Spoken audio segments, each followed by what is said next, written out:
Hi, I'm Jessica Squier with Northeastern Junior College. I'm the head volleyball coach here. Is making sure that we have kiddos that are going to be coachable. That's the number one priority for me. If they're coachable, then I think that we can do a lot with them, not just on the court, but off the court as well. How do we treat walk-ons? Walk-ons are treated just as important as scholarship athletes. There's been a few times for me that we've had walk-on kids start over scholarship athletes just for the mere fact because the scholarship ones are not performing. I misread or something I didn't see with the scholarship athlete and something I didn't see with the walk-on. So everybody gets equal chance within our program just because I also feel that just because scholarship is part of it doesn't mean that they have the automatic right to start. I think every starting spot or playing time is earned. Um, let's see here. What is a typical day for our student athletes during the season? During season, we try and schedule the majority of our athletes' academic schedule all in the morning, so 8 a.m. to about 12.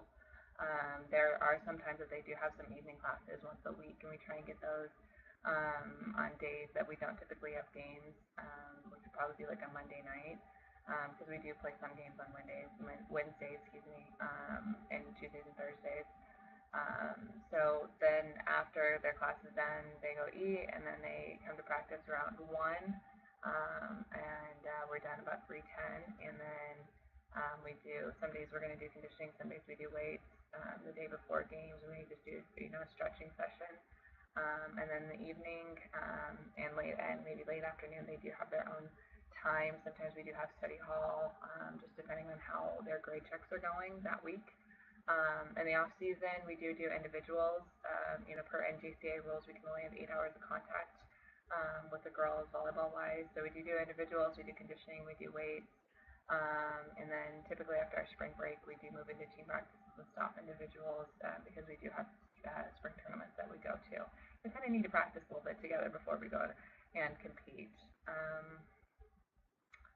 Let's see here. Specifically, what expenses does the financial aid and scholarship package cover? So at the NJCAA Division I level, we can give up to 14 full scholarships. Realistically, though, majority of our programs within the NJCAA don't have 14 full scholarships. We kind of operate more like a Division II NCAA school where we have an allotment of scholarships, and then we spread them out amongst them. We don't have so every program is different. Some program might have like $100,000 that they can give out scholarships, and some program might have $150,000 that they can give out in scholarships. And obviously, this is all relative depending on how much like tuition and all that stuff costs. And then at the 2-year level or at the NJCAA Division II level, they just get tuition and books. And then obviously Division III 2-year level, there's no athletic aid.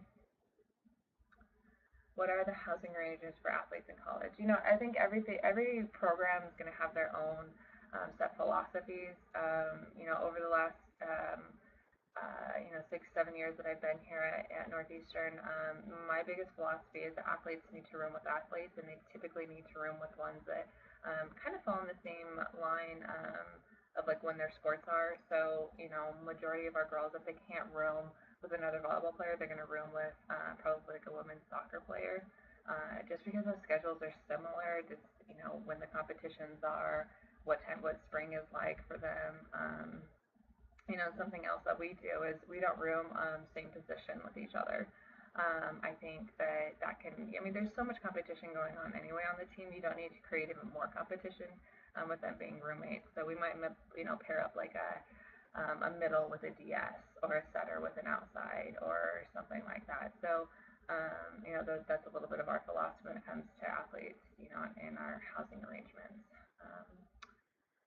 Will the coaches provide any guidance for student athletes experience academic problems? I think this is all dependent on what level you're referring to. So the 2-year level, majority of coaches are going to have a lot of hats. So like I'm a tutor, I'm an academic advisor, I'm a counselor, I am advisor to other athletes, but that's just my role. I do believe that if coaches do engage with their players academically, then they're going to have a higher retention rate and a higher graduation rate. That they really put an emphasis on academics. At Northeastern, I'm academically liaison to athletics, so that means just I have to do a lot more with athletics, and my girls are held to a higher standard. And so we do more study halls. We do a lot of tutoring. I mean, I'll even read over papers or proofread, or girls can bounce ideas off of me. So that's based on our program. Obviously, every program is going to be a little bit different.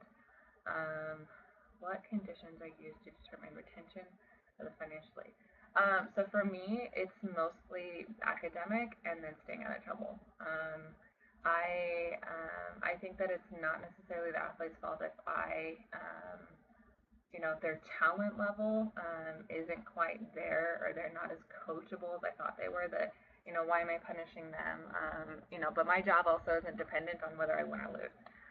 So that's why I put such a high priority on making sure that the girl is staying out of trouble and that they have good academic standings, I guess. I have dropped athletic aid when a girl just isn't going to class, or is being rude to teachers, or obviously has gotten in trouble, on campus, different stuff like that.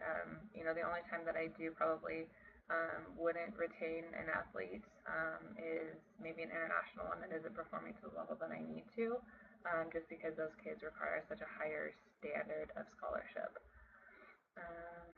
Best way to get noticed by a college coach. I was at a club tournament a couple weeks ago, and I was watching a setter, and her middle was constantly talking. Now, this girl was athletic and everything, but the middle was just talking and talking and talking, and so much positive talk to her teammates.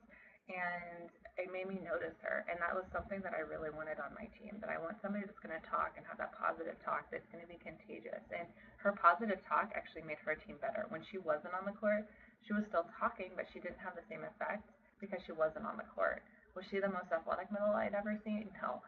But because of her enthusiasm and positive talk, it made me want to recruit her.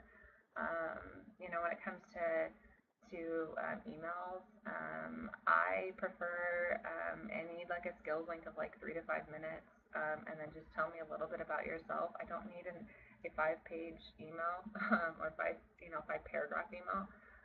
I just need the gist of it, or just the student athlete quickly, and then if I kind of like what I see, then I'm gonna continue talking with that athlete. What will it take for a student athlete to play at a level? The cheer level for us, I'm always looking at kids that are athletic and that have a high ceiling, meaning they're going to be coachable. So if I can take somebody with athleticism that is here, but they don't have a whole lot of volleyball intelligence, but their athleticism and their coachability will take them up to this level, then that's something that I definitely can work with. As far as like touch and stuff like that, I really don't care a whole lot, or height about that. A lot of it's going to be the determination level. What are they passing? What is their competitive perseverance like? What is their adversity like? And then we kind of put all of that together. As much as I want to say, yeah, we need girls to touch 10 foot, we're realist about it, and that's really what we're looking for, is just kiddos that are here to compete, and here to compete for at the national level, and that's pretty much what we're looking for. And then obviously to somebody that takes academics seriously as well. It's very difficult for us to retain athletes that do not take academics seriously. So those are just some things that we take a look at. I hope this helps.